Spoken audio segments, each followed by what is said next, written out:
Department of Health muling nagbabala sa publiko hinggil sa mga sakit na maaring idulot na matinding init.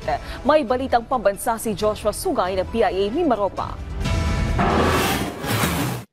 Ngayong patuloy ang pagtaas ng temperatura, muling nagpaalala ang Department of Health na mag-ingat sa mga sakit na maaaring dulot ng matinding init. Ayon kay Dr. Ramon Bombais ng Department of Health Oriental Mindoro, dapat iwasan ng publiko ang direktang exposure sa araw mula alas 9 ng umaga hanggang alas 4 ng hapon.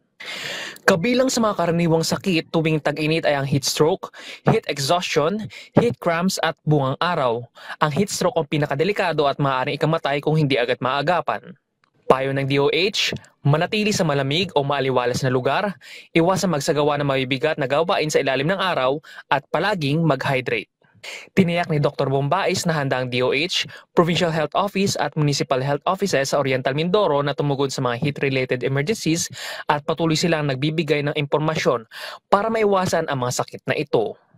Para sa mga emergency, agad na makipag-ugnayan sa pinakamalapit na health center o emergency response unit. Mula sa Philippine Information Agency Mimaropa, Joshua Sugay para sa Balitang Pambansa.